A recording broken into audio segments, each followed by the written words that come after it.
AP EAMCET 2024కి సంబంధించి BiPC counselling B Pharmacy PharmD ఈ 2 కోర్సులకు సంబంధించి మనకి కౌన్సిలింగ్ అయిన తర్వాత ఫీజు రీయింబర్స్మెంట్ రావాలి అంటే మనకి ఉండాల్సిన అర్హతలు ఏంటి మీకు ఒకసారి ఇప్పుడు చెప్తాను. ఏం ఉండాలనేది ఒకసారి అయితే క్రాస్ చెక్ చేసుకోండి. దాన్ని బట్టి మనకి ఒక ఐడియా అయితే ఉంటుందన్నమాట. సో వీడియో అక్కడ స్కిప్ చేయొద్దు. చెప్పే ప్రతి పాయింట్ కూడా చాలా ఇంపార్టెంట్. ఒకటి అన్నీ కరెక్ట్గా ఉన్నాయి లేవో అన్నీ ఒకసారి క్రాస్ చెక్ అయితే చేసుకోండి. మెయిన్గా వీడియో అంతా లైక్ చేయండి. కొత్తగా అయితే మన ఛానల్ చూస్తున్నారో సబ్స్క్రైబ్ అయితే చేసుకోండి. పక్కన బెల్ ఐకాన్ కూడా ఆల్ ఆప్షన్లు పెట్టుకోండి. వన్స్ కౌన్సిలింగ్కి సంబంధించి స్టార్ట్ అయిన వెంటనే మన ఛానల్లో అప్డేట్ అయితే చేయడం జరుగుతుంది.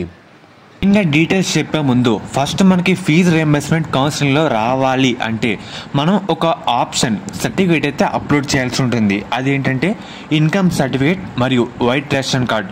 ఈ 2 మనకి తప్పకుండా అయితే ఉండాలన్నమాట. ఇది ఫస్ట్. దీని తర్వాత మనకి కండిషన్స్ అయితే వర్తింప చేయబడతాయి. మెయిన్గా ఫస్ట్ వస్తున్నారు కదా మన annual income, total family annual income వచ్చేసరికి 2.5 lakhs కన్నా తక్కువ అయితే ఉండాలి. ఇది ఫస్ట్ కండిషన్. తక్కువ ఉంటేనే మనకి టోటల్ ఫీజు రీయింబర్స్మెంట్ అయితే రావడం జరుగుతుంది. ఎక్కువ ఉంటే అయితే రాదు.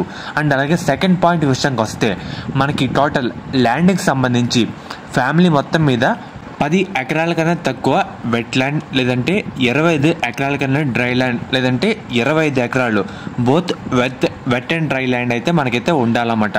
సో దీనికన్నా ఎక్కువ ఉంటే రాదు. అండ్ అలాగే తర్వాత 3వ పాయింట్ విషయానికి వస్తే మన ఫ్యామిలీలో ఎవ్వరు గవర్నమెంట్ ఎంప్లాయ్ అయితే ఉండకూడదు. దాంతోపాటు పెన్షన్ తీసుకున్న వాళ్ళు కూడా ఉండకూడదు అన్నమాట. సో ఇది మెయిన్ పాయింట్.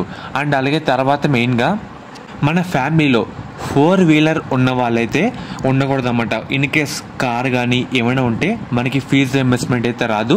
మనకి ట్యాక్సీస్ కానీ ట్రాక్టర్స్ కానీ ఆటోస్ కానీ ఉంటే మనకి వస్తుంది. ఓన్లీ 4 వీలర్కి అయితే రాదన్నమాట. యాక్సెప్టెడ్ అని చెప్పింది ఏంటంటే ట్యాక్సీస్, ట్రాక్టర్స్, ఆటోస్ ఈ 3లో ఏమన్నా మనకైతే వస్తుంది. 4 వీలర్ ఉంటే రాదు. ఇదైతే గుర్తుపెట్టుకోండి. అండ్ అలాగే తర్వాత 5వ పాయింట్ విషయానికి వస్తే మన ఫ్యామిలీకి సంబంధించి 1500 స్క్వేర్ ఫీట్ కన్నా తక్కువ ఏరియా అయితే ఉండాలన్నమాట. సో దానికంటే ఎక్కువ ఉండే మనకైతే రాదు. అండ్ అలాగే తర్వాత మన ఫ్యామిలీలో ఎవరు కూడా ట్యాక్స్ అయితే పే చేయకూడదు. చూస్తున్నారు కదా, no member of the family should become a income tax payer.